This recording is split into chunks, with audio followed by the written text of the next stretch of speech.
Call to order the Tuesday, October 10th, 2023 meeting of the Midtown Redevelopment Board. We will have a roll call. Okay. Antonio Sean Collins. Just Sean to be fine, but I'm here. Okay. No, it's one of many. Tangela Hardy. Here. Joan Shepherd.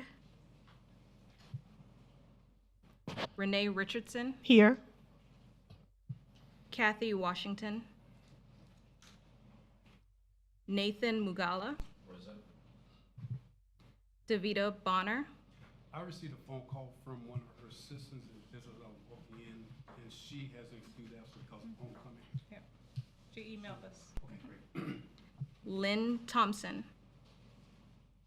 He would like. Hello? So he's Here. chiming in on Zoom. Yeah. So he's here.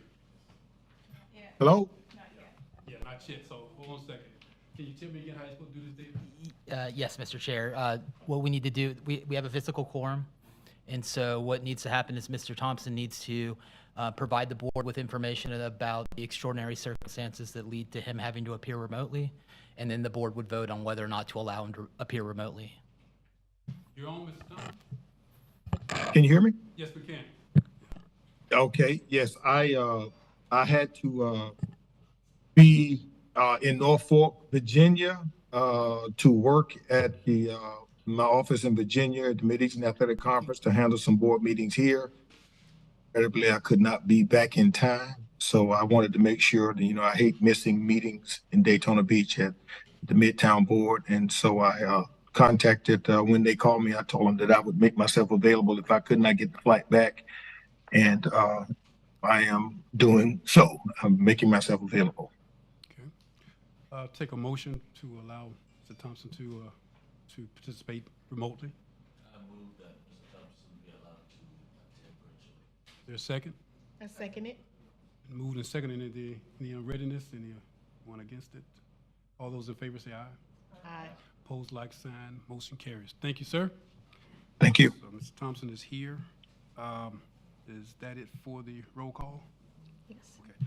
We will have invocation by Member Magala, followed by the Pledge of Allegiance. Please stand. Let us pray, shall we? Good and gracious God, we come before your presence at this moment, at this hour. We thank you, God, for bringing us to this place where we serve. We thank you, oh God, for our city. We thank you, dear God, for the leadership of our city. God, we thank you for this Midtown Redevelopment Board. We thank you, our chair, each member of this board. Now, God, help us as we begin this meeting, that you would direct us. Give us wisdom, oh God, to unify us tonight. In your name we pray. Amen. Amen. Pledge allegiance to the flag. Which stands one nation under God. Under God. Will. I will entertain a motion to approve the agenda. Move the approval. Is there a second? A second. Any changes and additions, deletions, corrections? There being none, all those in favor say aye. Aye. Aye. Opposed, like sign. Thank you, sir. Motion carries. We'll have a motion to approve the minutes of September 12th, 2023, the board. Assuming everybody's had a chance to review them. Is there a particular statement that you made last month that was not included? Something that's incorrectly stated that's been attributed to you? Please let me know. Otherwise, let's get it on there. Let's get an amendment. I guess we already have it. But, any unreadiness? There being none, all those in favor, say aye. Aye. Aye. Like sign. Thank you. Staff report, Police Department, Captain Condon, you're on board. Is there a reason I'm always hot in this place? Good Lord. I'm sweating like fish grease again. Because of the This seat that doesn't you're make any sitting in. sense. Huh? Because of the seat that you're sitting Is in. that what it is? Are we that, you know, we're not paying our bills or something? What's going on? Good Lord. Maybe it's you. You're making me nervous. I do run. All right, you on, sir. Good afternoon, members. For District 1 Midtown Staff Report, these are the following statistics from September 3rd until September 30th, 2023. For District 1, we had a reported 3,206 calls for service, 657 reports completed, 364 citations written. We had 74 felony arrests, 70 misdemeanor arrests, 74 motor vehicle crashes, 12 hit-and-run investigation crashes, 27 Group A person crime entries, and 42 Group A property crime entries. And obviously, this is the week of BCU homecoming festivities, so you're going to see a lot more of a police presence. Beginning yesterday up until Saturday, there'll be additional staffing for the MMB venue as well as the events at the stadium. So our mobile command post will be deployed at a couple of different core areas in the city, beginning yesterday all the way through to Saturday. The one thing I do want to stress to everyone, BCU obviously has their events Friday and Saturday, the bigger ones as far as the pep rally and the game, but it's also going to coincide with an unsanctioned event, which is Trucktoberfest. So for all those that are listening remotely and for all the members here present, just please drive carefully. There's going to be a significant number of traffic and drivers out in the roadway. So all we ask is that you please drive carefully. But other than that, I have nothing further. Ms. Hardy? Yes, ma'am. I know this is not regarding the Midtown area, but in my neighborhood this past weekend, there was a string of vehicles broken into over near Mason and Glenwood area. Have you guys been able to follow up on that? Well, I know that there was one that occurred early this morning. It was in the area of Sheridan and Janice, and we actually made an arrest on that one. But I can follow up on the ones you said. Was it between Friday and Sunday? Yeah, it was the entire neighborhood too, from what the neighbors are saying. Like, they literally went by trying to open people's cars, and the cars that they were able to open, they took things out of. So, Unfortunately, in the past month, we have had a significant increase in car breaks. Out of these 42 Group A property crimes, I would say that at least 25 to 30 were actually car breaks. And there's honestly no rhyme or reason. They're a combination of both forced entry, and some of them were left unlocked. And they span, unfortunately, every single different zone in our district. But we have made some arrests. But I will follow up and I'll let you know as far as the ones that happened over the weekend. thank you. Welcome. On those break-ins, if it's locked, do they knock the window out or something, or what's been going on? It's just kind of, if it's locked, if it's unlocked, they're good to go. It depends on who. We've seen an increase in people using Slim Jims or even window punches or spark plugs. If they're going to force entry, they just do it right from the get because they don't waste any time. But for those that are looking for the ones that are unlocked, they'll actually try 15, 20, 30 cars in a parking lot or an apartment complex, and then it's just a numbers game, you know, the ratio. But unfortunately, we still see a significant number of people that are still leaving their firearms. You know, out of these, 20 some odd car breaks, we had at least 5 or 6 that had firearms taken. So those that are responsible gun owners, please make sure you lock them up inside of your residence. I got a follow-up question, but I want to go ahead and let everybody else. No. Good? Okay. Is it, and I'm not holding you to it, is it, if you don't want your window knocked out, and these folk are bound and determined, what you probably answer the question when you say if they're gonna knock it out, they're gonna knock it out without even checking first. But I'm just saying, if you got nothing in there to steal, would it be better just to keep your car unlocked? No. For the vast majority of the ones that do have forced entry, there's something of value in sight. So if they can see nothing, odds are they're just going to move along. Okay. But if they can peek inside their window, peek inside the window and see a cell phone, sometimes as petty as it is, loose change, a laptop, a camera, a book bag, anything that may be deemed of value, they're going to go for it. But if the interior of the vehicle is clean, then more than likely it's not going to happen. What if you got tinted windows? If you had tinted windows, you can see through the windshield, but that'd be a wild guess at that point. I'm just asking because, you all, when you do arrest these cats, Do you sit there and interview them and just kind of pick their brains on, Yes. okay, And it goes one of two ways. Either they're cooperative and they confess, or they climb up and they ask for the lawyer, and, we just keep it moving. But if we do effect an arrest, for instance, the one that we had an arrest early this morning, we've had some incidents reported afterwards. So depending on the timeline, we can actually, amend our charges to reflect the additional car breaks. But it honestly will come down to, the information and the evidence. no, what I'm referring to is that when you sit there and you got them dead to rights, and you say, hey, dude, what was it that motivated you to go into that car right there? Do they tell you, do y'all ask those kind of questions? No, typically it's a need for property, or unfortunately some juveniles that are misguided. So there's no rhyme or reason, no valid reason anyway. Mr. Chair, can you ask Mr. Thompson if he had any questions? Oh, I'm sorry. Jeez. No, I'm good. You keep his pitch up, that's why. Can you do that? 'Cause that's gonna help me out a lot. I look up there a lot, so if you can just keep his pitch up there, because I apologize, Lynn. It got nothing I'm to do good. with being a Wildcat, has nothing to do with that, trust me. But, no, I'm good, yeah. So we got no questions. Appreciate it, sir. All right. Everyone have a safe week. Thank you. Thank you, sir. Code enforcement. Lady of the hour, Ms. Kirk.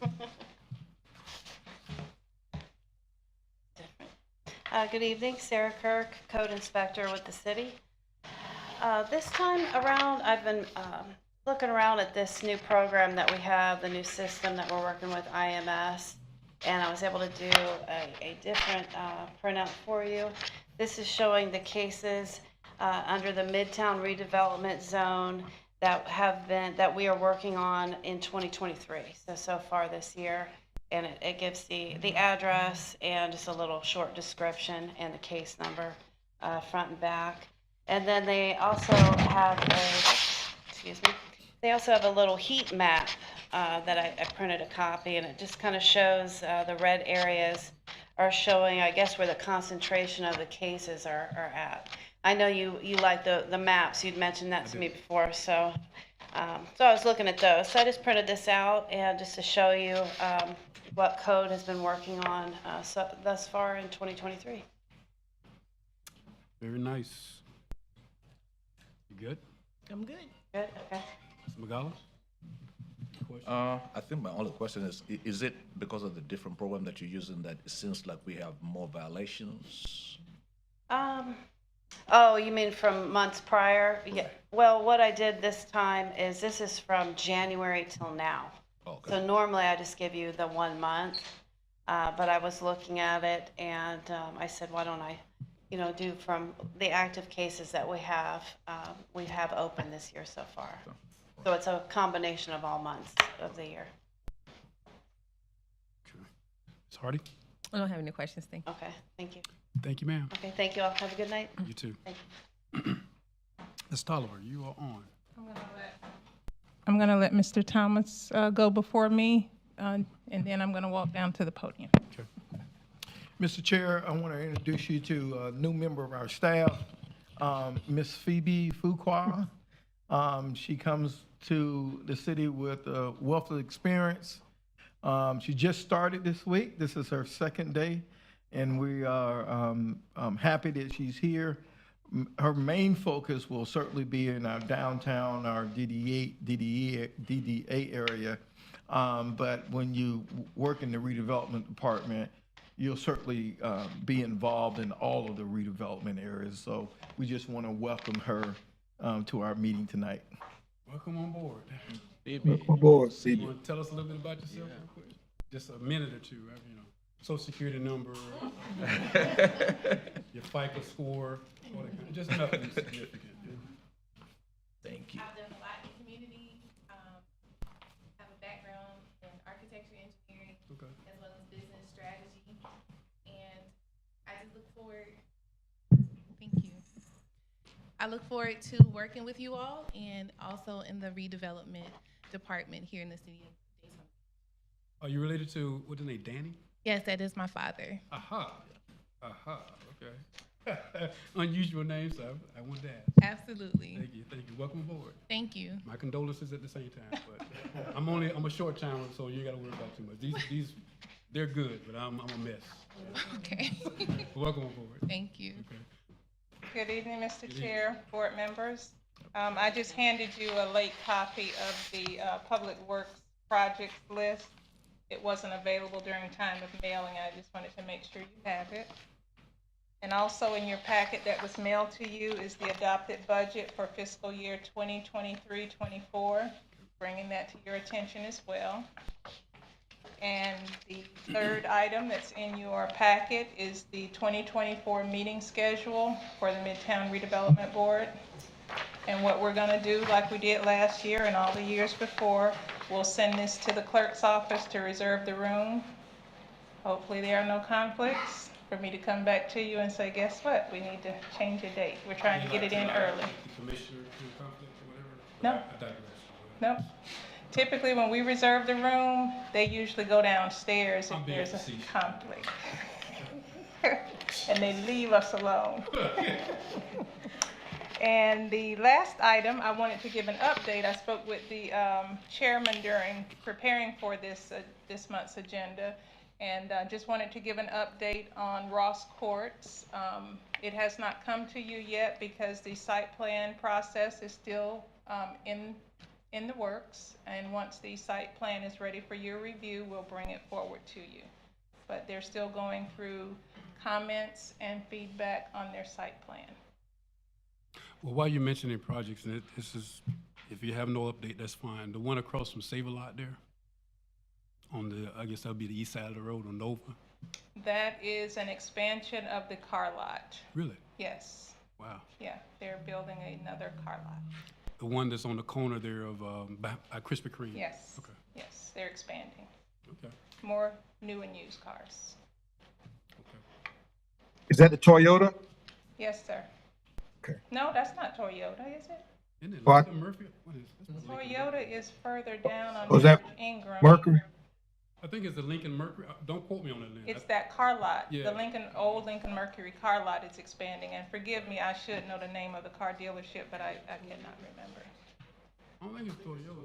It's a collision. It's But Toyota. Yeah. the car Okay. dealership is. Yeah, I think you. Yep. But yeah, that's the one we're talking about, Lynn. And I don't have anything else to present. Any other questions? Yes, ma'am. I have a question. Yeah. So what's the status of the funds that was requested by the city from the county?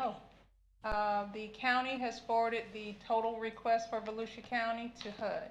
Okay. And they're waiting to hear back. That's the Connect 386. Yeah, we revised, Mr. Thomas submitted a revised list to the county to take out the housing portion of it. And the county has submitted the cumulative list to HUD, and they're waiting on a response.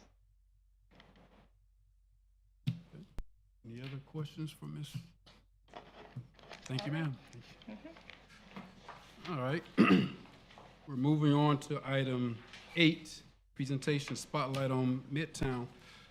We have the usual and customary introduction done by, you're not gonna do it?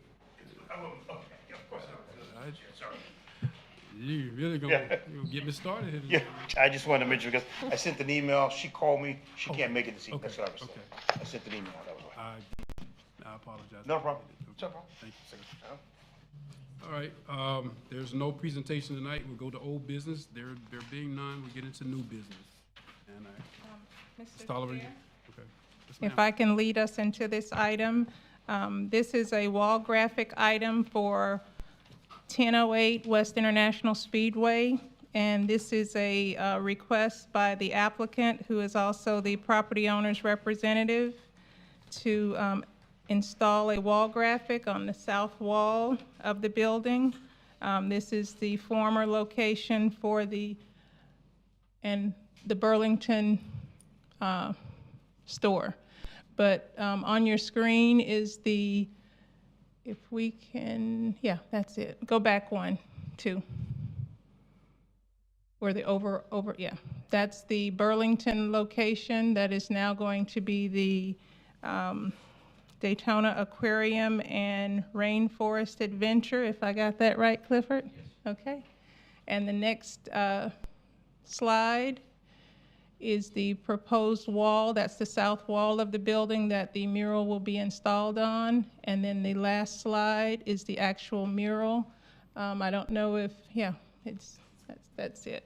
And for any questions that the board has, the applicant, Mr. Clifford Grosvenor, did I get that right? Grosvenor is here. If you'll come up, if the board has any questions in reference to the mural. Good evening, all. Any Good evening. questions? Yes, Ms. Hardy? Beautiful mural, like, Thank- really nice. Could you tell us, like, exactly, like, what the business is gonna be exactly like? Well, we're gonna have everything from sharks. We have a 100,000-gallon shark tank. We're gonna have sharks, stingrays. We have a 12,000-gallon touch pool where kids can touch stingrays and a few different smaller sharks that are not dangerous. A lot of reptiles, everything from crocodiles, alligators, right down to little frogs. We have octopus, live corals that we grow and propagate. We'll have lots of those. There's probably 30 different aquariums throughout of just saltwater and freshwater tanks. I don't know the count on all my reptiles, but there's a lot of them. And then second phase we'll end up having a rainforest. That'll have like sloths and small monkeys and a few different mammals. Okay, what's the admission for this for adults and children? It's excuse me. What's the admission? What will be the admission? It's not 100% in, but I think it's 20. Yes. Can you repeat that for us, because we're recorded and. Oh, I'm sorry. $28.95 for adults and $24 for kids. And then Okay. there's also birthday party rooms. There's going to be an arcade. Phase 2, there will be a place, a cafe. So, as far as our price point, it's a lot lower than they have like in Orlando. Our price point is a lot less. There's also big discounts for schools, things like that. Okay. Yeah, I was asking because I run the Boys and Girls Club right here in the area, so. Yep, they'll be discounted. Thank you. Yep. Anybody else? Yes. Time frame. We're hoping December. We're Okay. really pushing forward. We're making some big ground right now. Okay. So mid-December, we're hoping. Okay. And jobs. Are you having like any of our local? All will be local. Okay. Yep. All right. Well, welcome to Daytona Beach. We I are appreciate excited to have you. Thanks for having us. It will be wonderful to have that for children to come in and adults as well. Yes. Yeah, we're excited about it. Thank you. Anybody else? No. Thank you for coming, sir. Oh, thank you. All right. Good luck The with it. chair, I'm sorry. I didn't finish my presentation because we don't do this every month. The board shall determine if the proposed wall graphic is an aesthetic enhancement of the building and that the scale, design, intensity, and character are consistent with the design of the building and compatible with the building and the surrounding structures in compliance with the Land Development Code requirements in Section 6.10.J.13, wall graphics and architectural embellishments. And there is a copy of that section of the Land Development Code attached to the board's packet. And staff recommends that the board consider approval of the wall graphic as presented by the applicant. This is an important step to revitalizing the building. Okay, I will entertain a motion. So moved. It's been moved by Member Thompson. Is there a Second. Second by Member. Is there any unreadiness, any questions? All those in favor say aye. Aye. Opposed, like sign. Motion carries. Thank you, sir. Thank you, ma'am. Yeah, I do have one question for the staff, though. Does anybody know the percentage of occupancy in that building now? You mean the entire Daytona Center? Yeah, is it, because I know it was dwindling, right, significantly at one point. in Yeah, time. I don't have the numbers of whether it's 50% occupied, but I can get that for you. I can reach out to the property owner. Not necessarily. I'm sure this may spur some renewed interest in some businesses anchoring in there, because it's probably going to increase some traffic. That's the one, aren't they going through some rezoning?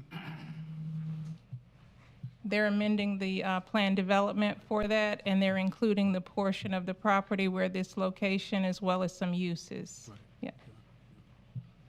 Okay, We still under item 10, correct?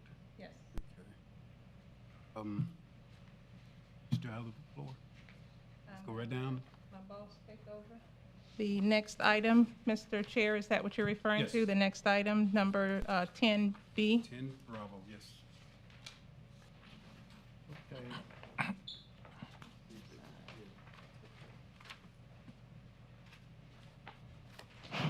At our last meeting, the chair asked for just information regarding, what's out there in the marketplace for funding.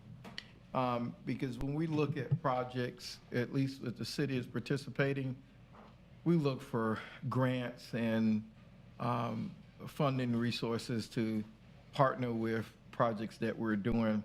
And so what we have before you tonight is just a few potential funding sources.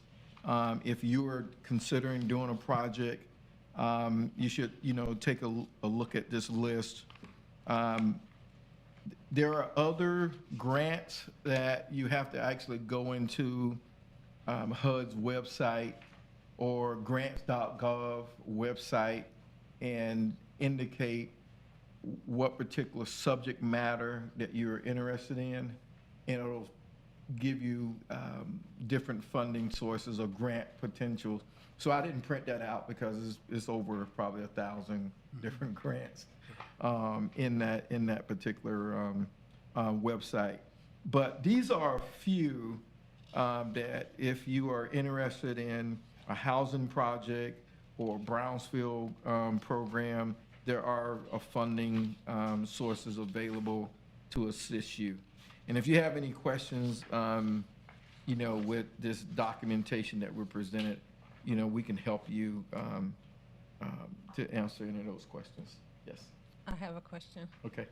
These funding sources that you're presenting, will normal Midtown residents be able to have access to that, or this is strictly for the board?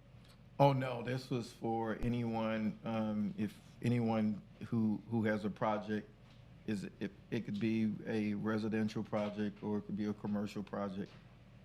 These funding sources are available for anyone. Okay. And not even government entity. It could be just a common citizen who's looking for some resources. Okay. Mm-hmm. Questions? Nope. Val?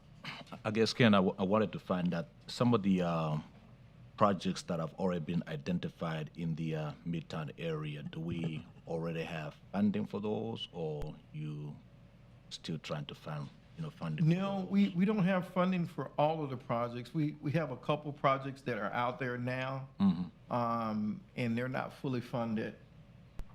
They may be going through our site plan process, but they're not fully funded. And so what we do as staff is try to identify, certain funding sources. In addition to, we look internal to see how we can fill the gap to some degree, but we also look at, or at least identify, other funding sources for a particular project. Because city resources is really minimum amount that we could contribute to a multi-million-dollar project. And so in actuality, we are as staff probably coming to you probably in the month of December, where we're looking to utilize our Section 108 loan program to help fund, commercial projects, housing projects with HUD money that we have. And we plan on going up to a maximum grant amount, a loan amount of $400,000. And we're going to do some small ones too, possibly not exceeding $35,000 for small, buying of equipment or using for capital. All right. One other question. I was at the county council meeting last week, and I think the county approved like $200 million from the $328 million. 200 million was approved for affordable housing. I guess that's across the county. My question is, how much of that money are we trying to get for the Daytona Beach? On the housing portion, I think we were, altogether, we had over 100 million that we submitted to the county. But our housing portion, I think it was between 20 and 50 million dollars. But what the county has told the city manager is that all of the housing projects that you all submitted, we're gonna do those in-house. Now, they haven't told us which of those projects that they're gonna do in-house for Daytona Beach. But we have identified multiple projects, multi-million dollars that it will take to not only to rehab houses, to acquire houses that are in the flood zone, so that individuals who are in those areas prone to flooding, we would initiate a buyout so that they can go elsewhere to live. So it is trying, we felt as though we want to attempt to try to make them whole, like start over, because of, trying to, mitigate the flooding issues, and you still have a single-family home there.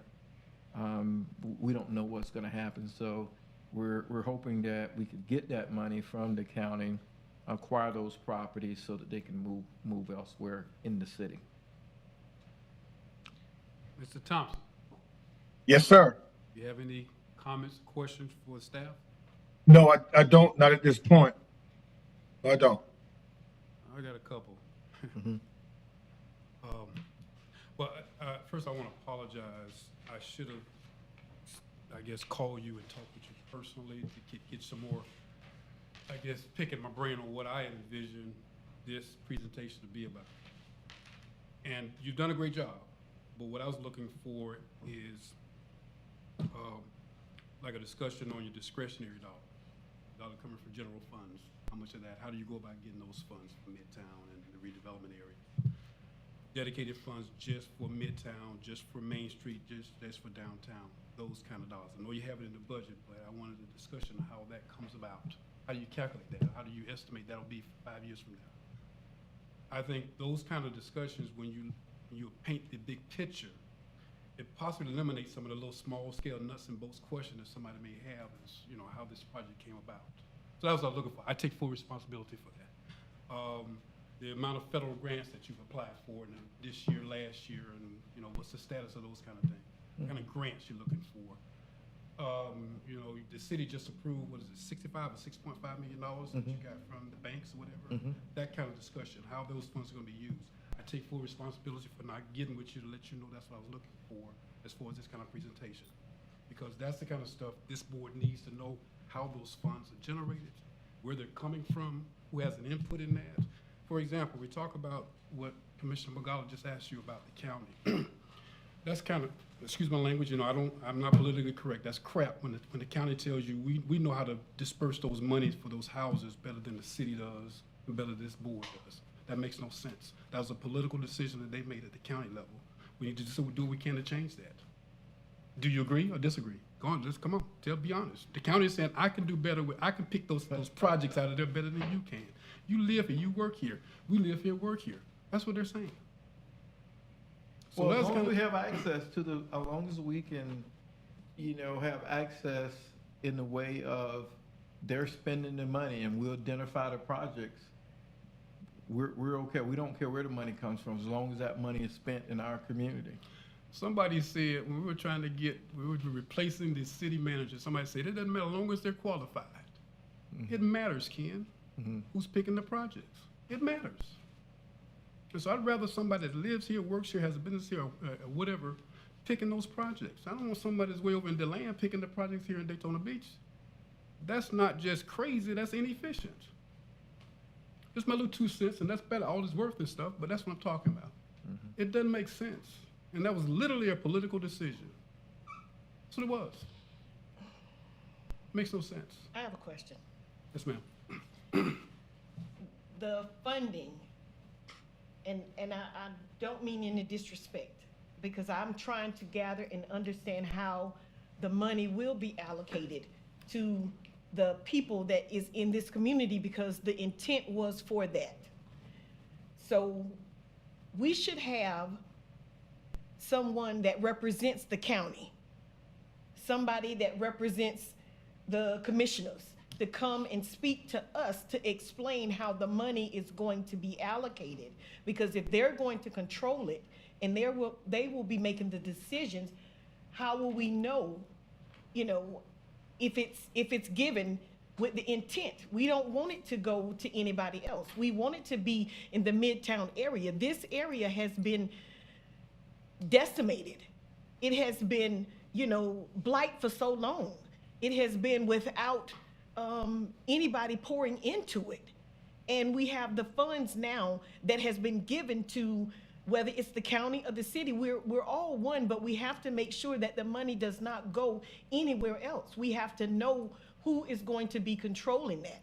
And it seems to me that we all need to make sure, the commissioners, the mayor, the board, the staff, everybody should have a say-so and an understanding as to where the money is going, how it is allocated, how it is funded. We need to know that. We need to definitely know that. And if we're gonna have a new commissioner that's representing the Midtown area, she should definitely be the one who is saying, you know, standing along with the mayor, because that is supposed to be the leadership. We have to have that. We should have that. We shouldn't have separate board meetings. You know, we have ours, but we should have somebody that's here to represent, to answer the questions that we have, you know, questions to. We need to have that, because it seems like this is our only chance. This is our one chance that we need to make sure that we don't get pushed to the side, that it's not political, that it's not going in somewhere other area, not saying that other areas don't need it, but we have flooded and we continue to flood, and we need to make sure that we be able to build up our area. You know, and I'm real concerned with that. I'm really concerned about this, because it doesn't seem like it's panning out as it was presented to us. You know, I know that it's a lot of families. We have a lot of families in this area that need housing. We need to know how it's going to be allocated. Are you going to rebuild so that people will have places to go and not be in tents and not be in cars? And people with kids, are they going to be able to get back in school? We have so many children that are homeless and so many families that are homeless. The funding, you know, I just found out that one of the upper management people that is with DCF that was over protective services, he is now going to be the head person that's over that fund. So I'm thinking, okay, wait a minute, he done switched jobs. So he was just hired to be over that, because he sent his see you later letter email to us. Now he going to the county and he's finna be over this fund. So I really wanted to know, how is it, and he doesn't even live in our area, but he's finna be over this, you know, he's finna be over this pot of money, and we're gonna be stuck again. We're gonna be fighting to swim again. We're gonna have apartment complexes that's not finished or not even available for us to put people back into, or either houses. We can't even figure out how to get the eagle out of the tree so we can have housing. We need that. We really need that. We need somebody to be able to stick together, band together, put our foot down, and make sure that Daytona, the Midtown area, our area, gets the funding that we need. We don't need to let it slip through our hands. We need to be boisterous, and we need to be outspoken. We need to know what's going on, and we need to make sure that we don't lose this opportunity. This is a one shot. We got one shot. And I really feel like we need to take advantage of it, and we don't need to take somebody's word that they're gonna be the ones that make the decisions about picking the projects or whatever. We need to know what projects. We need to vote on it. We need to have the community. We need to have the communities, because those people are the ones that's coming to those meetings and saying, hey, wait a minute, my house flooded. You know, I'm not back together yet. FEMA is not doing anything. You know, so we need that. We need to know what's really going on and not just sit idly by and say, okay, we're just gonna let that happen. No, we need to do something. We need to band together. So I would like for the commissioners or whoever it is or whatever it is, that we can actually have somebody we can talk to. The county. If they're gonna be over the money, we need to talk to the county. We need to know who is gonna be over the money. Because they just got a person from DCF that left his job, that he's going over to the county. So I just need to know, what are we doing here? And I'm really sad. I'm really sad about it, because we need to have a better accountability for those funds. That's a lot of money, and it could do a lot of good things in our area, but we cannot let this go by. We have to be able to band together and speak up. And that's just my 2 cents. You sound very passionate about it. I am, because we are so, Yeah. it's so many families still. Yeah, You know, yeah. it's so many families that's frustrated and they're homeless, and, you know, we don't have a lot of funds.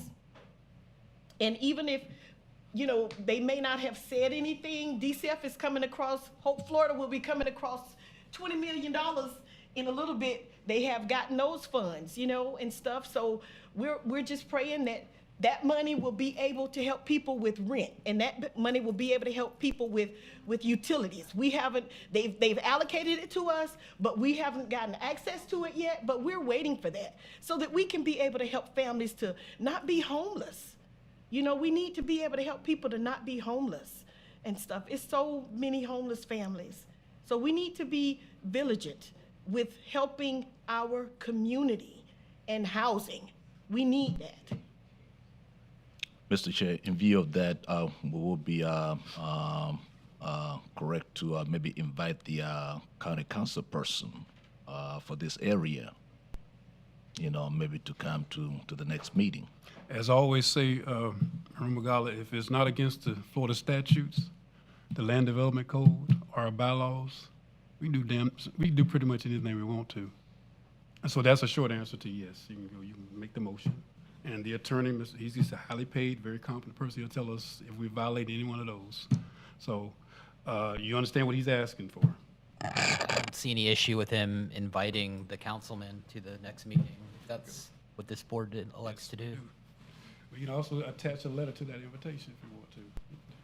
We need just more than the county council. We need the person that's representing the, you know, she's the commissioner. She's gonna be the commissioner for the Midtown area. We need to have her here so she can hear what our concerns are and what we want as a board and as the area, as the, you know, people here that live here. We want to make sure that she understands that we need her pushing for us. We need her, you know, standing up for us when we're not in the room. We need that. So we need her here as well. So we're talking about basically local elected officials that has as their area of concern and authority, Midtown.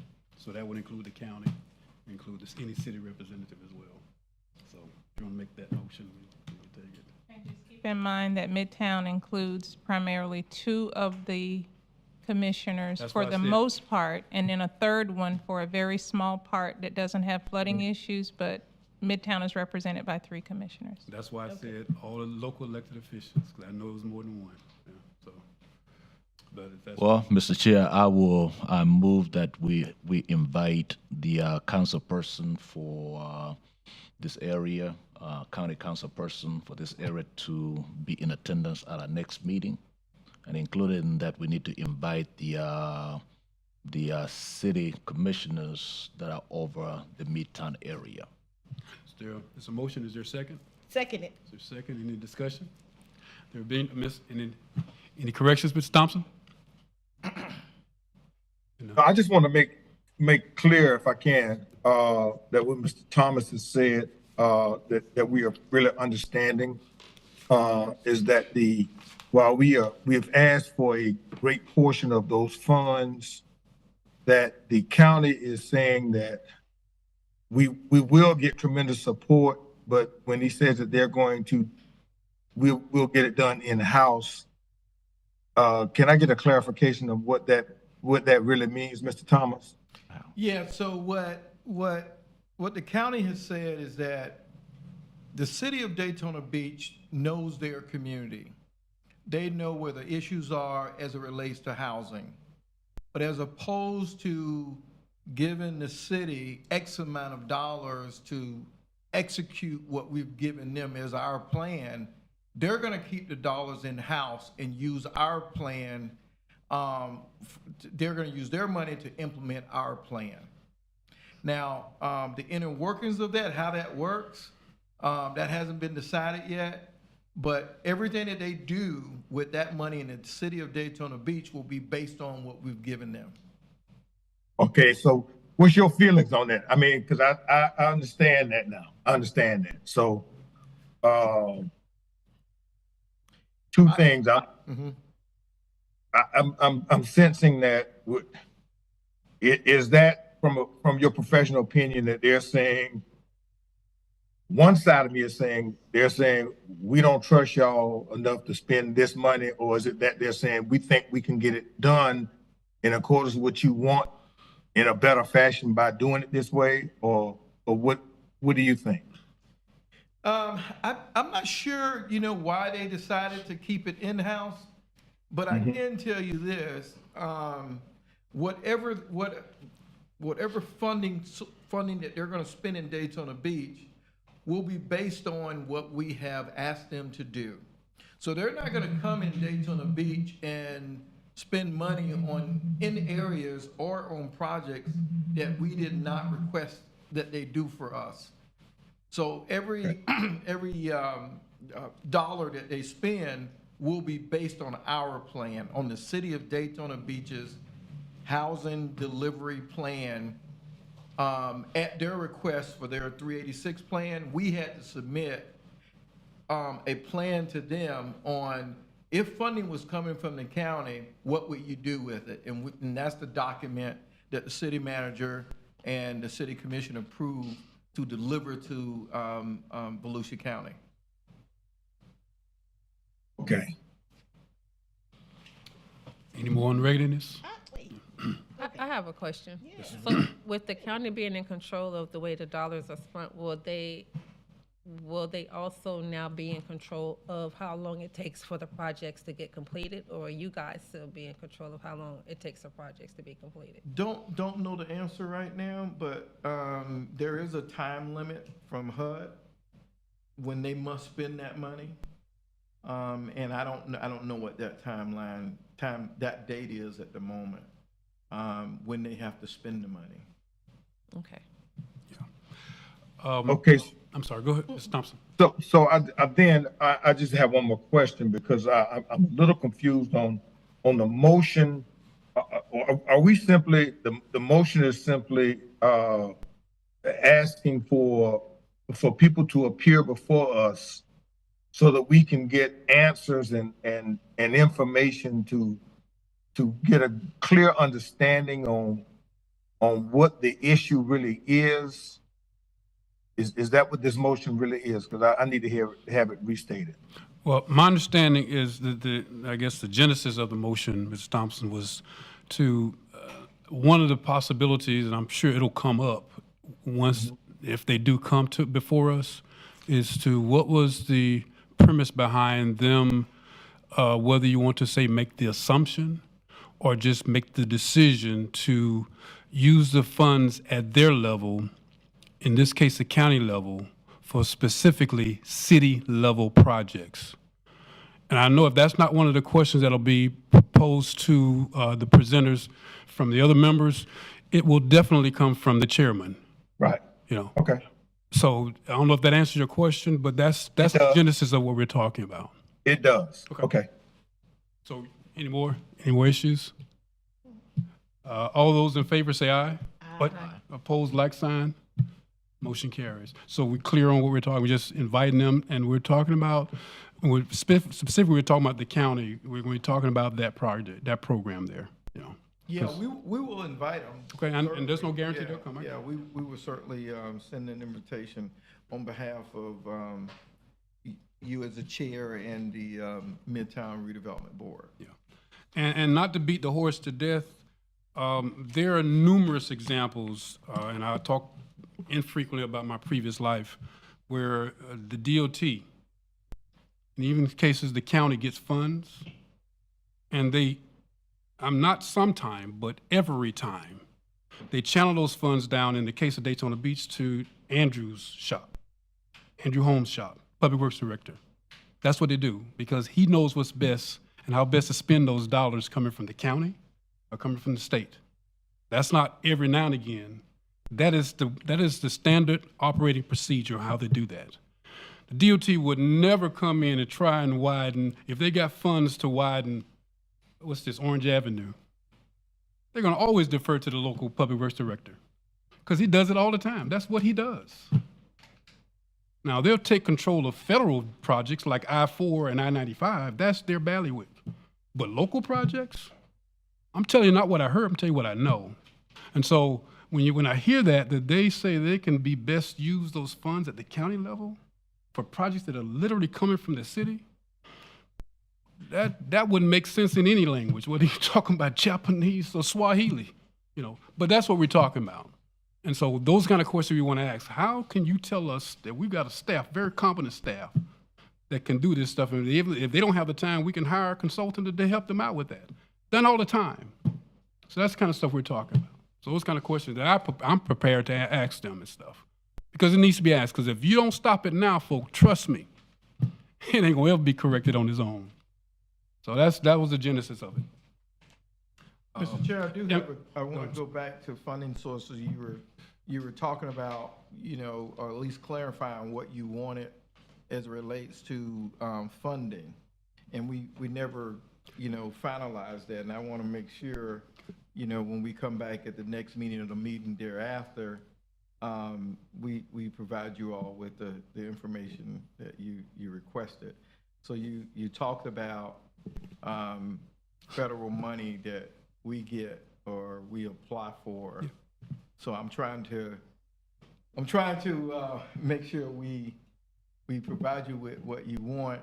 And you talked about discretionary funds, so I kind of want to get some more clarification on what you want us to provide for you. I can tell you this, that the city receives an allocation of federal money, so we don't have to apply because we're an entitlement city. Mm-hmm. So we get a source of funding from the home money, HOME, from the federal government. We get funding from Community Development Block Grant, which is CDBG. That's all federal. And we also get funding from the state, the SHIP program. And those funding sources are relating to public facilities, neighborhood improvements, housing, infrastructure. And so you have to do an annual plan to tell them how you're going to spend the money, a consolidated plan, how you're going to spend the money. It's a 5-year plan. And so based on that, you receive your allocation and we spend it according to the plans that we have in place. Guess what, Mr. Thompson? Mm-hmm. You just answered your own question. That's kind of detailed, because what we got tonight was just the budget. That's the result of all what you just talked about, right? Yeah, no, this is not even the budget. This is just funding sources that are out there for individuals who, think about doing a project. No, I'm saying what Ms. Tolliver handed out in the packet was your budget, right? Well, was the budget? Yeah, but there's a separate handout. This is what I handed out based on the category of funding sources. Right. Yeah. And the devil's always in the detail. Mm-hmm. It truly is. I don't think it's an overstated statement, but it's the most misunderstood statement. It's the devil's in the detail. In my previous life, I used to give them more information than they can handle. But at the end of the day, they could never say, well, you never told me about this, Mr. Collins. They gave it to them whether they needed it or not. But one thing they could never come back and say, how do you know? I say, well, don't you remember I talked about that back in September? We had a full discussion about that. And so that's what I'm talking about. I take full responsibility for that, all of that. But the answer to your question is what you just talked about. You say we apply for that and we put the projects in there and all that other stuff. They need to know this. The citizens need to know that. We shouldn't assume that they do, because they really don't. Because what'll happen, Ken, Mr. Thompson, is that once you give them that, you'd be surprised at less questions they're asked because, you know, somebody, when they start asking questions, somebody say, well, don't you remember such and such? He talked about that, such and such. They'll correct each other. That's what happens. And so give it to them, inundate them with them, make them say, time out, okay, enough. I can't take no more. We're laughing, but that's what I'm saying. Don't assume they know anything. And I say I'm including myself in it as well. Don't inundate them with that information. You know. Now, obviously, you probably won't have time to do it in November, which is my last meeting. But that's cool too, because it's not for me. It's for the ones who'll be here after me and the ones who'll still be here, that's here now and stuff. But they need that. You know. I'd like to get a discussion, if not tonight, you know, something about that loan program that was just approved. So, you know, how you plan on spending those dollars and what do you plan on doing with those kind of things? That's important. In my tenure here, not just on this board, in this damn city, I've never seen the redevelopment board get any kind of money like that. Never. Never. And so you should be tooting your horns, Mr. Thomas and Miss y'all should be tooting your horns for that. Like I said before, you need to take advantage of this board. We will blow you up. You'll be thinking you walking on water by the time we get through with you. But you gotta let us in on the stuff, man. You gotta let us in on it. You know, so I know it's hard because that's the way things have always happened, but I always tell you, what that got to do with me? It has nothing to do with me. The way you've done things in the past has nothing to do with me. I'm assuming it has nothing to do with the rest of the board members. I'm hoping it is. Because apparently it wasn't doing right. That's why they brought you on board, pay you the major dollars, 7 figures you get and all that. But, I mean, I'm laughing, but I'm serious. You know I am. So that is, assume they don't know nothing. And if it takes you coming back in January to do it, that's fine. They'll wait, you know. I can tell you, Mr. Chair, there are some upcoming workshops that our housing administrator, our community development side of the house. Okay. I think in the first quarter of January, we're going to have more meetings than you normally would see. And those meetings are going to be surrounded around, we have this community development block grant funding, and here's what you typically can do, but if you have a nonprofit agency, or if you're doing this in the community, we're going to get this information out more so than you ever seen it before. Good. In the community, because we want people to understand and know we have funding. Of course, we wish we had a whole lot more, but what we do have, we want to make sure the community is well versed of what we have. And I was going to say earlier that I wish we had more staff people to do it, but we're moving along. We're just ticking them off, but I think to give us time to be prepared for these meetings. And these workshops that we're going to have in the neighborhood, January is probably going to be our target. That's what I'm figuring. Okay. Yeah. That's good. We do have someone from the citizenry, Miss Lucy Desmore, that want to talk about item 10B funding. I'm assuming I pronounced the last name. I see Desmore. Desmore. Okay. Yes. Yes, ma'am. Okay. Good evening. Lucy Desmore, City of Daytona Beach on the south end, but I work a lot of the down payment assistance programs for, I'm a broker associate at Next Home at the Beach. I do want to point out that you all were making a big discussion about home money. Home money plus SHIP money goes for down payment assistance, and it's called the Down Payment Assistance Program. That money is already earmarked, and it will go to citizens who are applying for down payment assistance. And agencies such as Mid-Florida Housing, CFCDC, they put the packages together and then present them to the city or the county to get their down payment money. So redevelopment agency, you'll never see home money come down to you because that's not a part of your agenda. The other thing I wanted to point out to you all, I believe I heard buying property or providing the citizens that were flooded in the area, and you're going to buy their properties and make them give them somewhere else to live.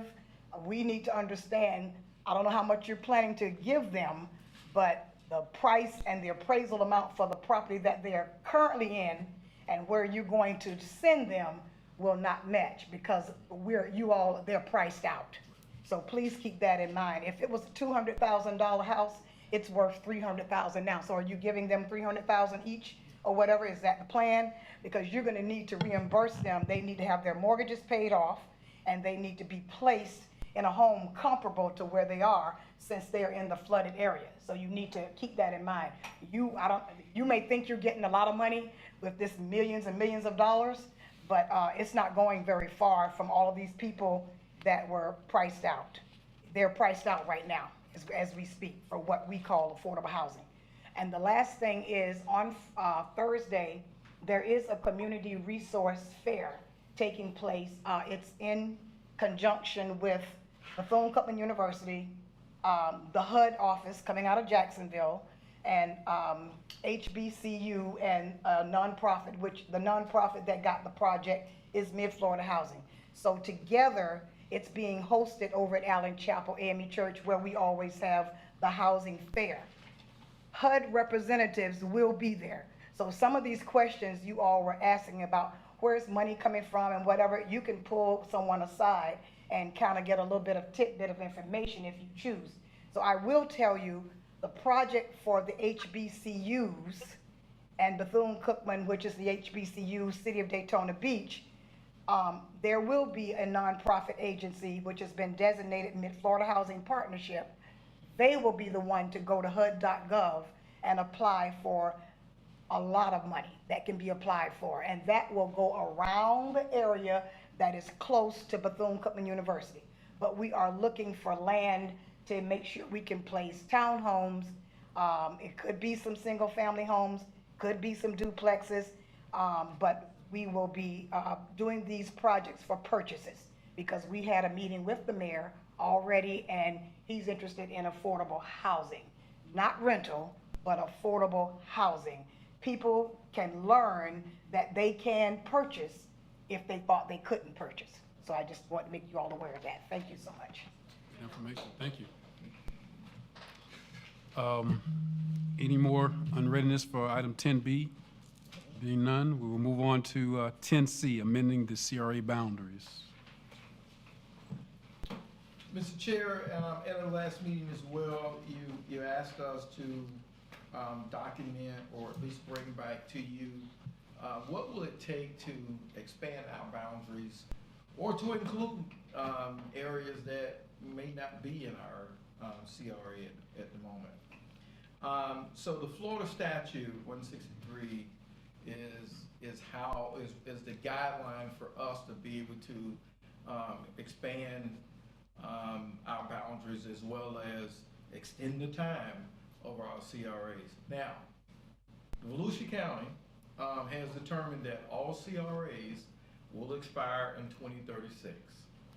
Every city that has one in Volusia County, you will expire in 2036. And that's a hard and fast rule that they have created, and we're all prepared for 2036 to go away, the CRAs. But on the extension part of it, if we ever decided to extend the boundaries, we would have to go before Volusia County and ask for them to extend our boundaries. And at the moment, if you extend your boundaries, you still will expire in 2036, regardless if you added more property or you didn't add any more property. But I can tell you this, just for informational purposes, when you expand the boundary of your CRA, you're expanding because you believe that the expansion portion that you take in will help increase your tax base. And just for an example, when you include properties to extend your boundaries, you want to make sure that the portion that you're taking in has a substantial amount of or potential amount, substantial potential to increase the tax base. So you wouldn't include a piece of property that's existing right now, and you include it already has a building on it, and the increase in taxes for that particular property may go up 6% each year. That wouldn't be a good use of expansion of your boundaries. But if there was a vacant piece of property that was being taxed just on vacant property, and you had a project that was in the works, that maybe that project is gonna be a $10 million project. Now your ad valorem taxes is gonna be, the word I'm looking for is, you're gonna be assessed now from a vacant piece of property to a $10 million property. And so the difference in the taxes that are paid will be significant, and that would be a wise choice to extend your boundaries to your CRA. So anytime we're looking at extending our boundaries, we have to look at, what would be the upside of extending your boundaries, because we're already up against a time frame from the county that you will expire in 2036. Any questions? I'll start with Mr. Thompson. Any questions, sir? Yeah, and is it that easy to do it? No, it isn't. To extend your boundaries, you have to go through the same formality to create a CRA.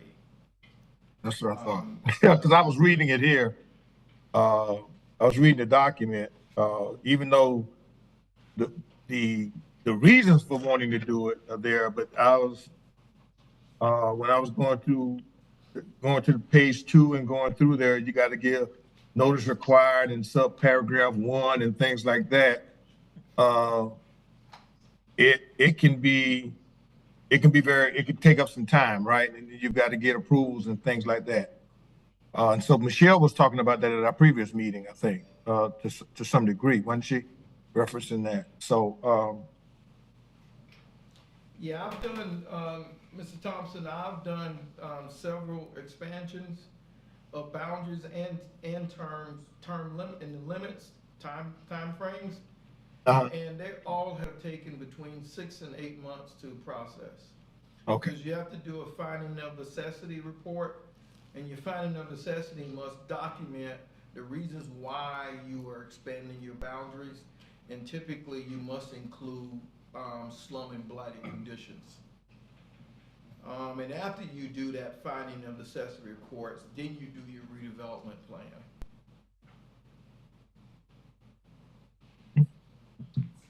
And you have Mr. to Chair. get approval, of course, by the, here locally, the taxing agent, the taxing districts, as well as Volusia County. Okay. You good? Yeah, I'm good. For now, anyway, yeah, okay. Ms. Hardy? Mr. Thomas, I know you said that Volusia County is kind of solid on doing away with the CRA as of 2036. Mhm. Is there any potential chance of them going back and changing their mind on that? And also, as a city with projects that has so many projects that need to be done, what is the city doing in preparation of us coming to that 2036 deadline without those projects being completed? Yeah, that's an excellent question. Not only the city of Daytona Beach and the cities in Volusia County, there are cities throughout the state of Florida that are facing that same deadline. And so we have a state organization, the Florida Redevelopment Association. And so we're working on a plan on how we're gonna phase out these CRAs, and we haven't done that yet as an organization. But I can tell you, we've had extensive conversations on what are we gonna do when these CRAs phase out, because it's gonna happen. When that time does come, you still are owners of the property, and if you haven't removed those blighted conditions, you no longer have the money that you get from these other taxing districts in Volusia County, because Volusia County will pull back now, they're 95% of allocation, and you would only be able to utilize your existing ad valorem taxes. So between now and 2036, such as Midtown, we have to figure out how we're going to make a serious improvement to Midtown, because we don't know what's gonna happen in the next 10 to 13 years as it relates to funding. So right now, no, right now we are working to make improvements with the money that we have. We just received the $6.5 million from the city commission. The mayor voted in favor of advancing us some money. And so we're gonna be diligently working towards spending that money, leveraging really the money, because we can't buy all the property, we can't give all the money away. We're gonna have to leverage what we have with other partners to hopefully make some improvements in the Midtown area. Thank you. Mugala?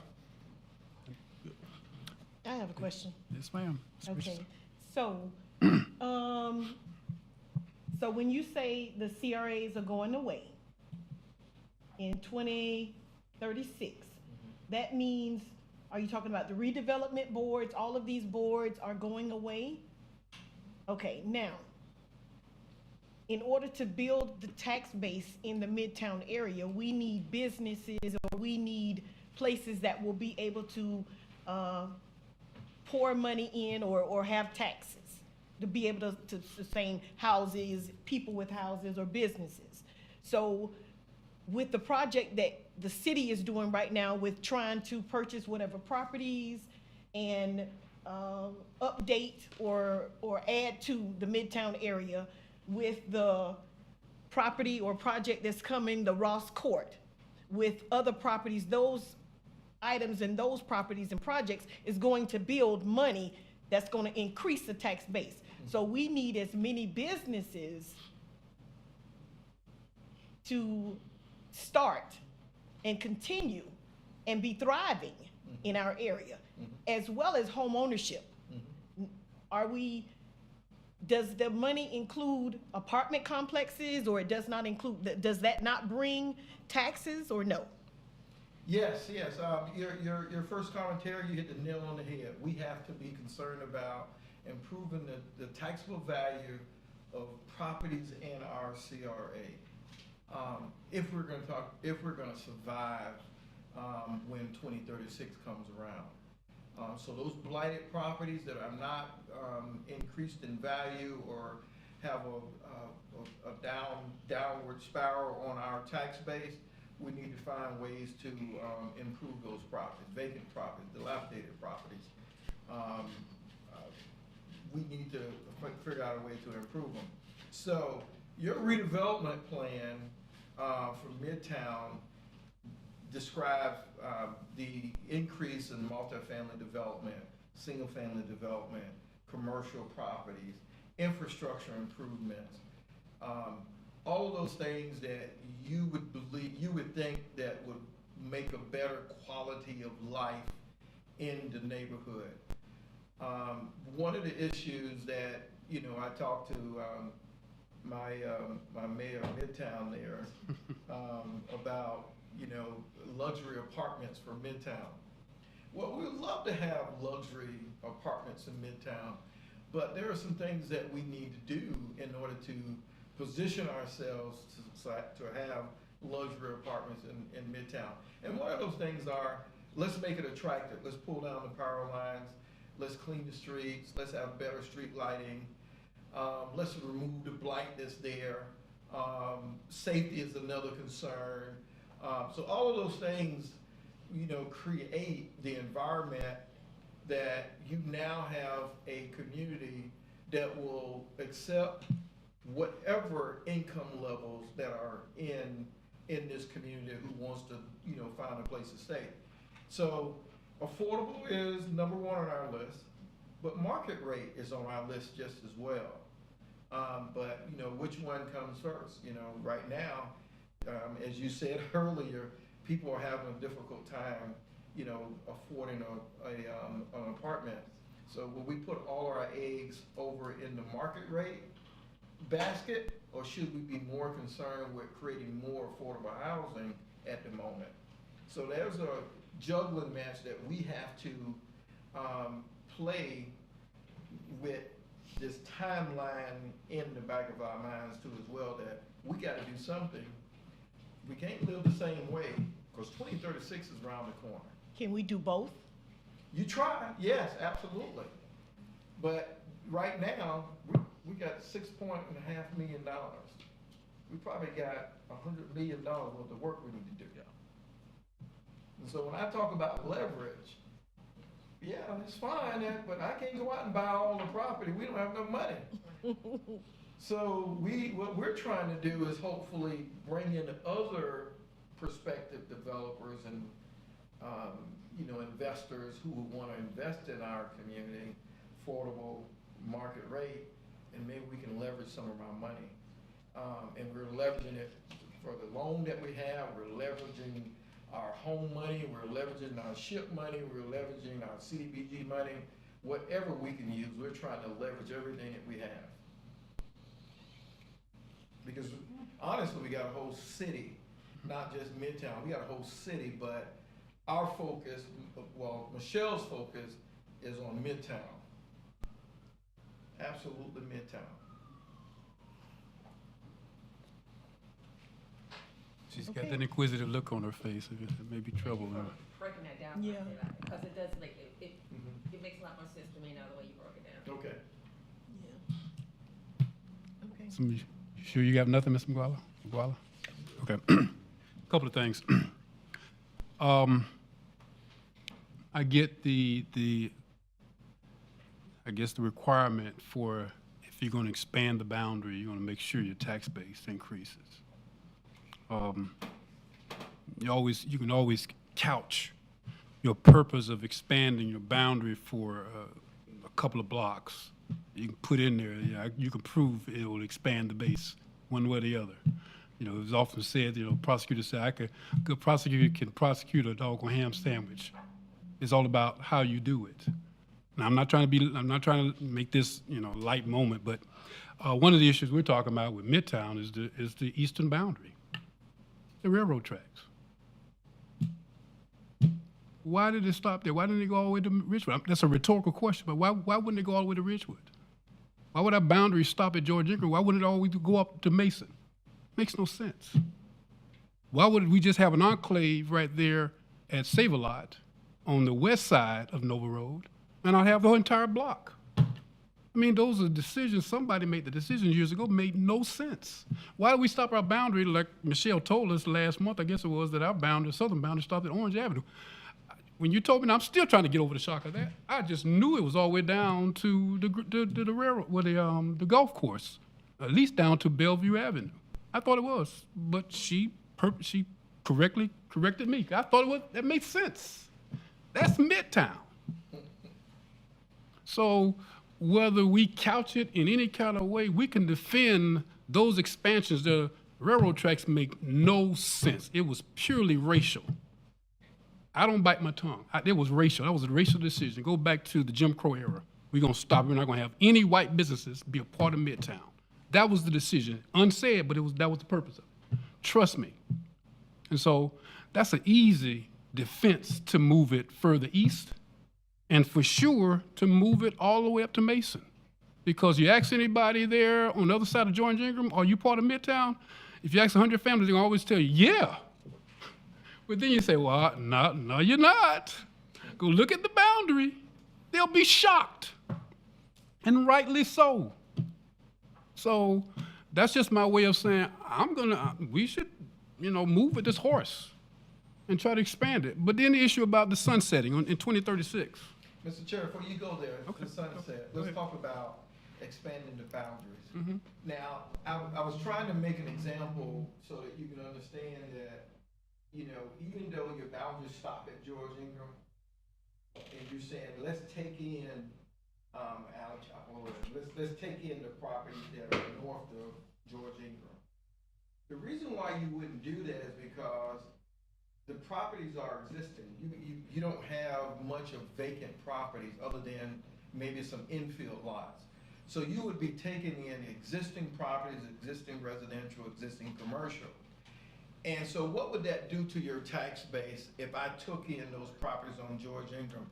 They're existing right now with a structure on them, and they're paying a particular property tax. If you bring them in 5 years down the road, what is the increase in property values in a 5-year span over the last 5 years and 5 years going forward? Maybe what, 6%, 8%, 9%? That would be the only increase you would get in the CRA. You only generate money in your CRA when the property value goes up. So if we took in those properties this year, 2023, we wouldn't see an increase until the properties are valuated next year, and maybe they went up 6%. So $100,000 property, 6%, what's that, $6,000? It'll be $6,000 into your coffer. And so that's why when you look at expanding your boundaries, you have to look at what would be the increase that you receive in your coffers if you expand your boundaries. That's why when you look at expansion, look at vacant property, because vacant property has such a low value to it, and once you build something, that increase in value goes into your bank account. Other than that, just picking up residential and commercial properties that are already existing, you're not adding anything to your coffers. I'm sorry, go ahead. That's okay. I wanted you to get it all out. But I'm still waiting for the downside of that. I'm not being funny. I'm waiting on the downside of that. Well, and what I'm leading to is very simply this: we have more property right now than we can improve. You can always have a defense for expanding it. What I'm looking at is just the general nature and what kind of indirect benefit you get from including neighborhoods that, for all intended purposes, are part of Midtown right now. You're just making it official. And there's no downside to making these neighborhoods north of George Ingram part of Midtown, if for no other reason that any benefit that's going to be accrued to Midtown right now, whether it's outside funding source or anything else, will not just be limited to those properties south on George Ingram Boulevard. Now they can be used at other properties over there. They can be used on the properties on the other side of the railroad tracks. So if you're just looking at how much money you're bringing in, I'm thinking you're being short-sighted. I'm looking at what it actually should be. We're talking about expanding the MPO's boundary up in Flagler County. Not one additional penny will be generated from expanding that boundary in Volusia County. In Flagler County, I said Volusia, I mean Flagler County. But the benefits of expanding it is now projects over in Bunnell can now get access to those projects, those funding sources. It benefits the entire community. There's no downside to it. You're not losing any money by expanding the boundary in Bunnell. You actually now expanding the reach of how you can use those funds. That's the purpose of it. If we just look at and just go by the rules and stuff, we don't need to pay people big salaries. We can just do that ourselves. You have to always look beyond what you're talking about. And so there's no downside. You're not told me by expanding it past up to Mason Road, we're gonna lose some money. Even if you gain another $100 a year, that's a benefit. Because everything is subjective at the end of the day. You know, $1 million to Oprah Winfrey is the equivalent of $1,000 to me. Everything's relative. I hate to be preaching that way, but I mean, that's what we're talking about. People, there's nothing makes sense to have that boundary stop at the railroad tracks. Nothing. That one actually is a loss. Now, that's the other question. Is that property there, all the properties on the other side of the railroad tracks to Ridgewood, is that part of downtown? Okay. So we'll get a fight from them, right? No, you won't have an argument. You won't even start a fight. You won't have what now? You can't even do it. Okay. It's legally, you couldn't do it. Well, that's not good. Because I can see the boundary for downtown being at Ridgewood on the east side, and then everything on the west side of Ridgewood being in Midtown. That makes all the sense in the world, you know. But everything all the way to the railroad tracks being part of downtown, they could never convince anybody on the stupor that that makes sense. They would never consider themselves downtown. Downtown is downtown.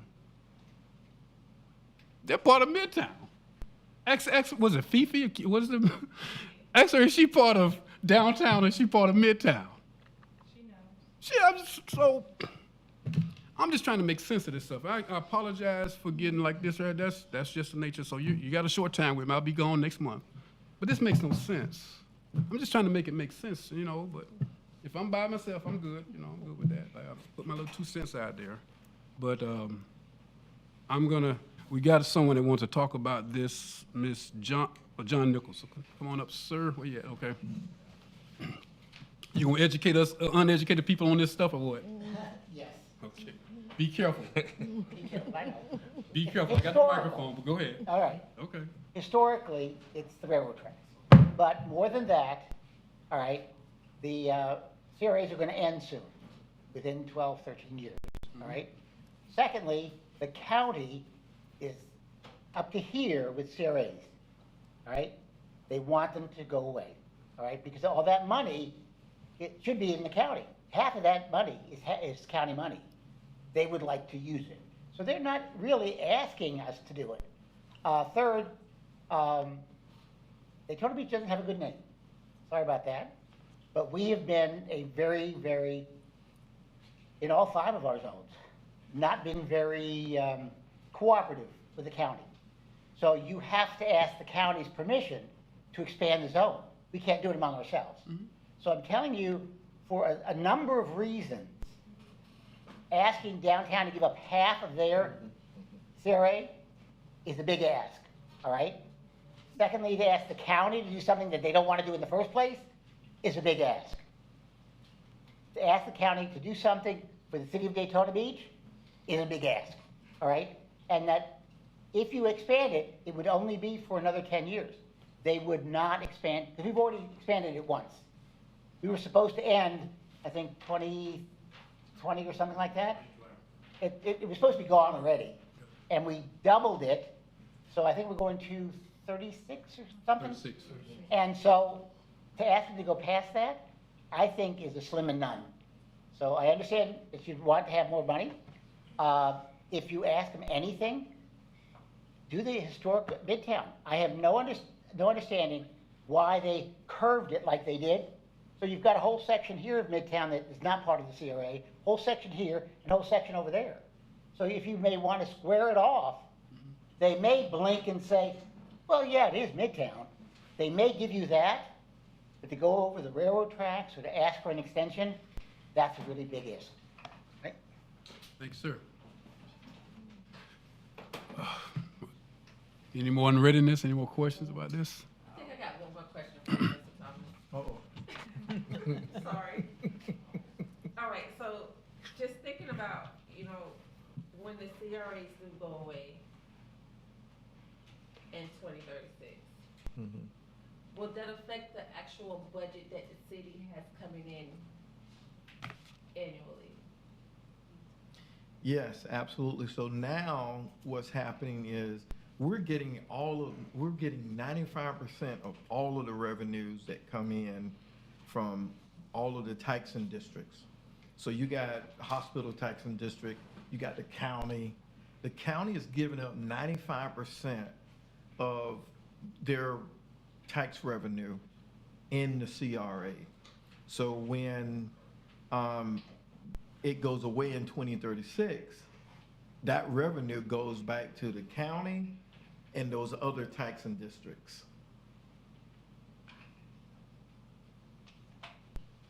So that's what happens, is that right now with these CRAs, you know, you identify this area and you get the county to agree to give up their tax dollars and the other taxing districts to improve this area.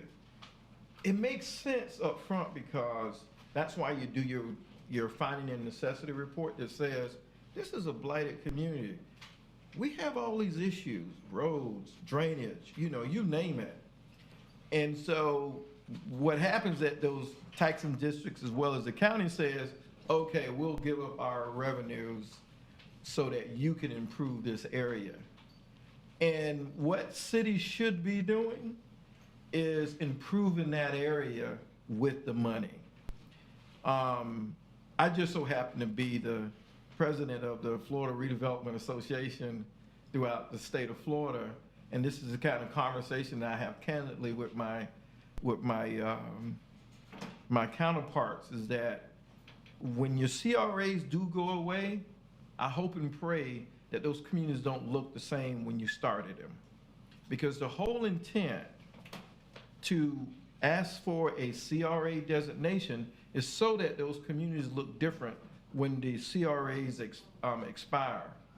And so that's our challenge on the staff side is, although we don't have all the money that we want, but we must be determined to make sure that those communities, that CRA doesn't look the same when it expires. Absolutely, I agree with you. Thank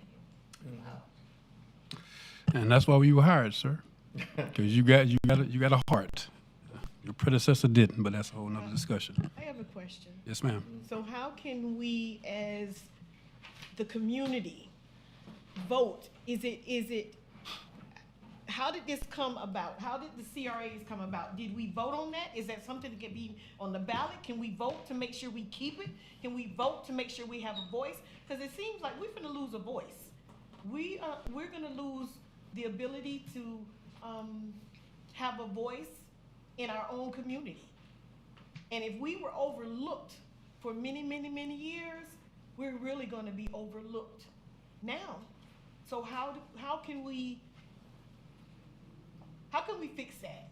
Is that something that we can vote on? Is that something that we can make, Well, see, because of the home rule, the Volusia County, they have the ability to mandate when your CRA expires. Other communities, I worked in Lake County, when we created a CRA, it was just information purposes to give to the county. They could not tell us no. If we wanted a CRA, we wanted to extend the boundaries, they really didn't have any say-so. But as John was saying earlier, the county has made a mandate that they're just doing away with all CRAs at 2036.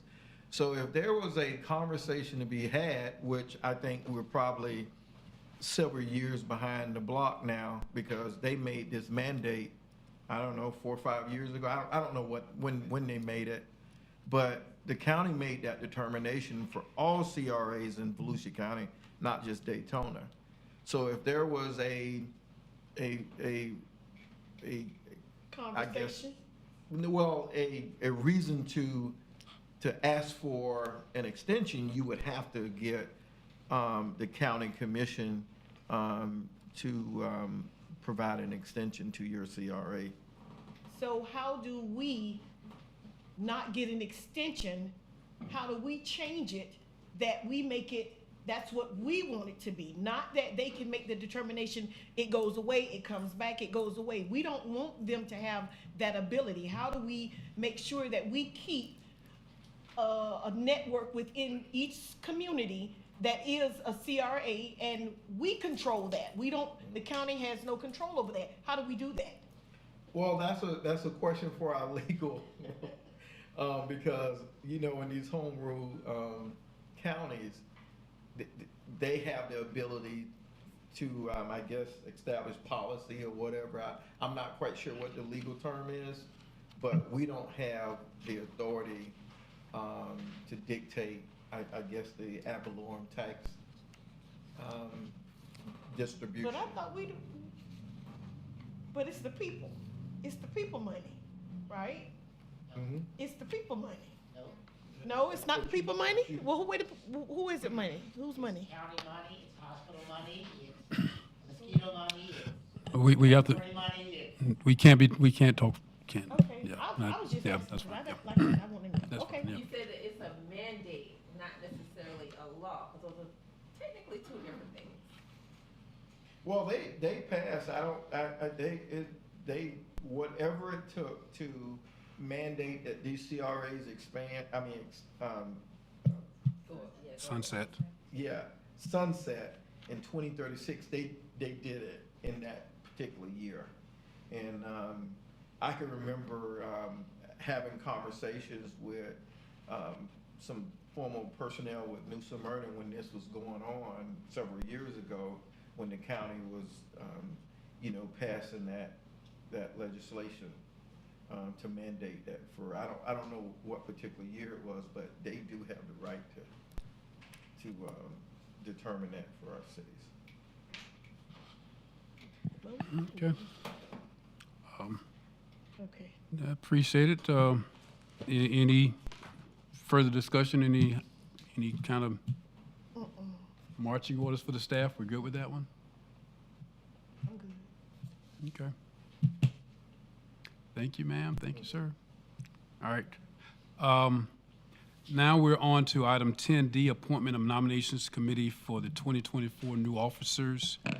We put that on there because for the umpteenth time, this is my second to the last meeting, and we probably will not be having a meeting in December. And so I wanted to make sure when we come back, when you all come back from the Christmas break, you have already elected your chairman and vice chairman. And so we want to start something unique. We've never done this since in my tenure here, have an actual nomination committee, because all the nominations in the past have come at that meeting, and then you voted at that meeting. And don't know why, I just had a reflection, and that's really not the way you're supposed to do it. The best way to do it is actually have an appointed nomination committee, and they reach out through the staff to the various board members to find out if they have an interest in being the chairman and the vice chairman for the upcoming year. They come back with a slate. Ideally, I've always said this in all organizations, ideally we won't just have one or two names, one names for each officer. It'd be nice if everybody wants to be chairman, everybody wants to be vice chairman and stuff, but I know I'm kind of biting off more than I'll ever get. But at the very least, that's the game plan. So the way I'm looking at it is that we appoint a nomination committee tonight. They meet on the public meeting, because more than two people, more than one staff, more than one board member meeting is now you're into the sunshine law. And so it'll be a meeting probably in one of the boardrooms here in this city. And your job is to basically put some names together. Whoever's on the committee, put some names together and come back and present that to the board next month. And we vote on those names on the list. If there's several names for the chairman, we vote on that list. Several names for vice chairman, we vote on that list as well. But again, for the most part, we need to establish a process on how we do things on this board. Just like we added the approval of the agenda, we did that last month or whatever. That's the way this is supposed to run. You appoint a nomination committee, and they come back at the next meeting, and then you vote it up or down. So with that said, I have one of the representative for Ms. Bonner. When she called me this afternoon, she said that Ms. Bonner had an interest in being on the nominating committee. So that's one name. Ideally, we have at least two, if not three members that will be on that. I will volunteer to be on that as well. That'll be the easiest committee I've ever been on, because I know I would not be one of the members that'll be my name in the hat. So I'll volunteer me being there as well. I'd like to get at least one more person to be on that board. And also note that even though you're on the nominating committee, it will not exclude you from being a potential nominee as well. So don't think that if you have an interest in being the chairman or the vice chairman, and it wouldn't be wise to be on a nominating committee, get that out of your head. You can still put your name. In fact, I want you to and stuff. So with that said, do I have any nominations for the nominating committee? Any? Mr. Thompson? I don't have an interest in being on the committee. No, not at this point in time. because I've got a heavy travel schedule that I'm trying to navigate at this point right now. I understand. You are a busy man. I appreciate it. Mr. Richardson. I'll do it.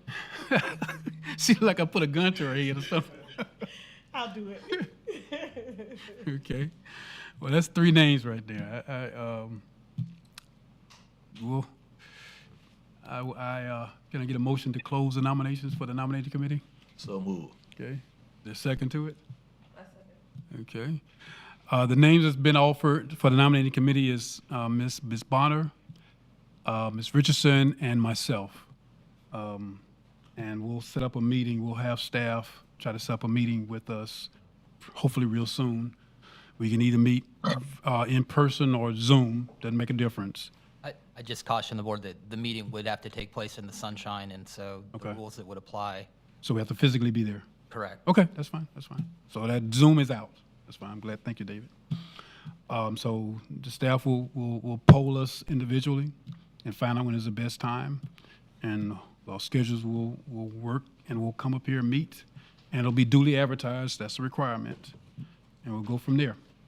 All those in favor of the nominating committee appointments, say aye. Aye. All opposed, like sign. Motion carries. Thank you, sir. Public comments. I got none. I got no one. Okay. I thought the mayor had something to say. What's that? I got, the mayor had, I don't have anything from the mayor, so. Board comment, I'm sorry, okay. Ms. Ruby.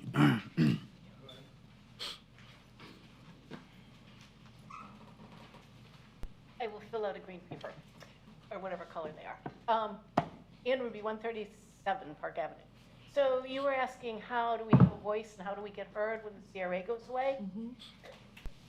Steve Miller runs a Midtown neighborhood meeting, and the neighborhood meetings can be incredibly powerful. They meet once a month, and their agenda, their efforts are all controlled by the people who attend them.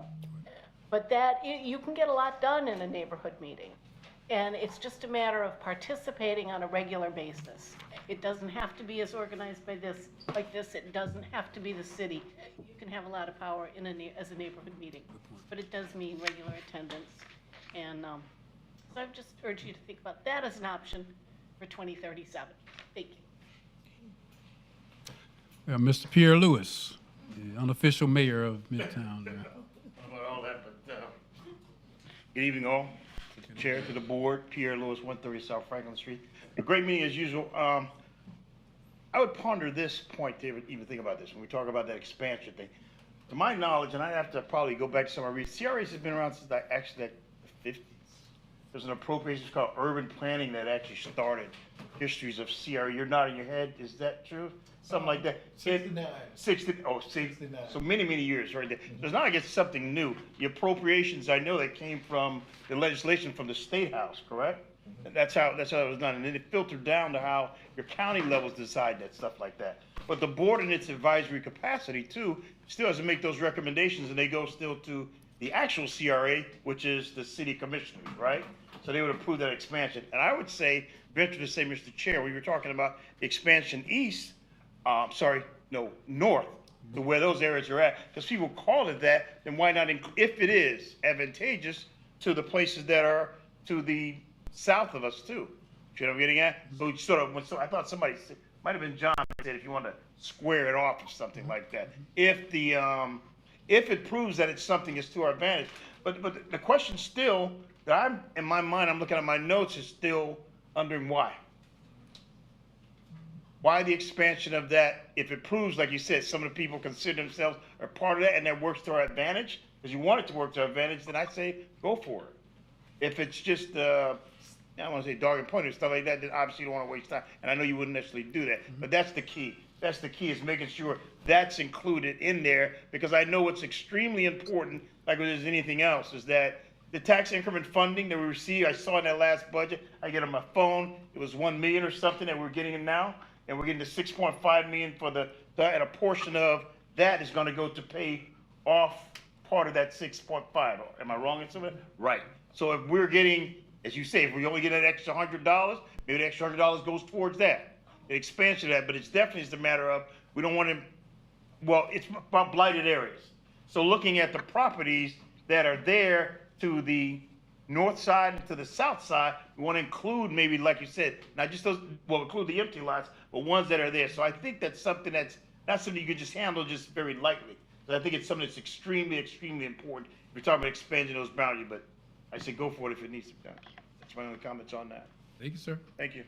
Volunteered to do your presentation from yesterday because it was really good. Okay, that's another subject. I didn't even hit me. I'm gonna moonwalk back. That's another one, Mr. Chair. Last night I had the opportunity, if I may, Mr. Chair, give me a little bit of latitude, Go ahead. to speak to the Midtown Neighborhood Watch meeting last night. My presentation was on some of the things that I feel that I've worked towards in the Midtown area, and from my understanding, it was very well received. I don't have a problem with bringing some comments and do that at the board. You don't have, it was a longer presentation, but I'll leave it to Mr. Chair because the chair was there. I got you But covered. I enjoyed giving the presentation. I enjoyed, most importantly, the fact that the interaction of the audience, which is most important to me. For me, it's not so much as the delivery of the message, so much as the fact of the reception of the message. And if it caused someone else to look at Midtown in a particular new light, then it served its purpose. And I appreciated that. Thank you. Did a good job last night. Thank you. Thank you, sir. Board member comments. Start with Hardy. Very informative meeting tonight. Mine was kind of blown with the information that Mr. Thomas brought forth. But wow, definitely learned something. Kind of juggled me a little bit. Kind of makes you nervous. There's a lot out there. Yeah, wow. Thank you to all the board members for your patience. I mean, I guess you just got to continue to work hard and put in the work, you know, and not give up on the community. And lastly, Mr. Thomas, I want to congratulate you on your honor for the Harold Lucas banquet the other night. I was there in attendance, so I wanted to say to you, congratulations. Thank you.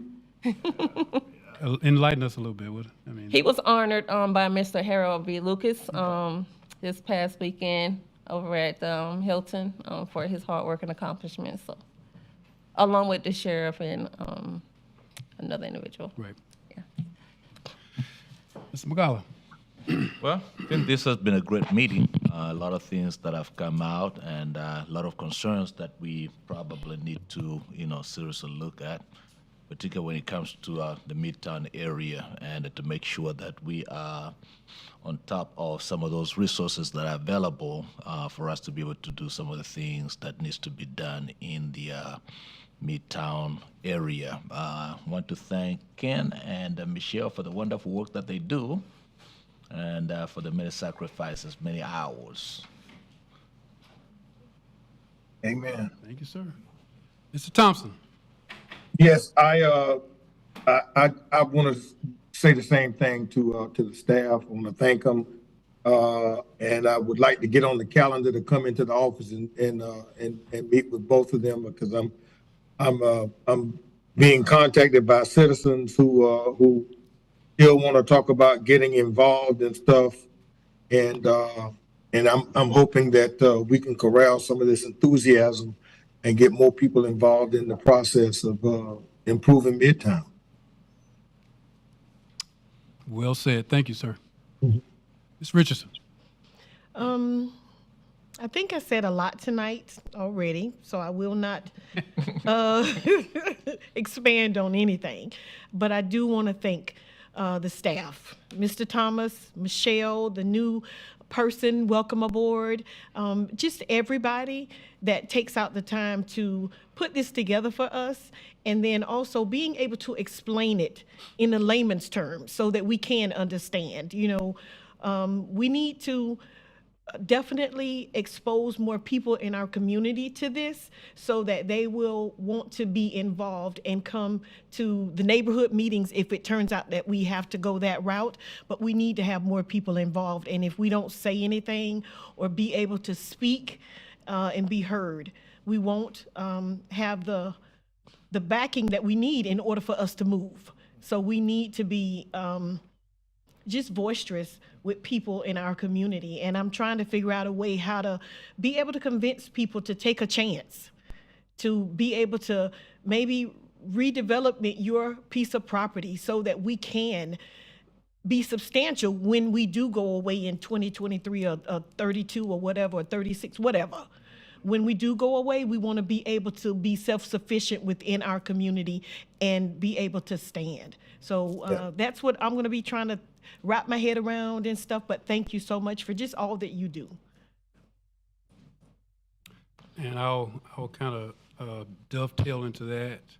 And one of the things Mr. Thomas said, which is truly apropos and is not just for his position and Michelle's position and Phoebe's position and Angie's position, just any position you take as a staff person. You want to make sure that you leave some kind of footprint in the sand that you were there, you know? Otherwise, all you did was collect a paycheck. Anybody can do that, you know? And so you hear me say it pretty much anytime I get one of these in front of me. We have come a long way for the redevelopment board. And when I say long ways, I'm not talking about an inch.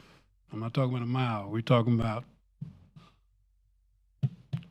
stretches of freeway to where we were before.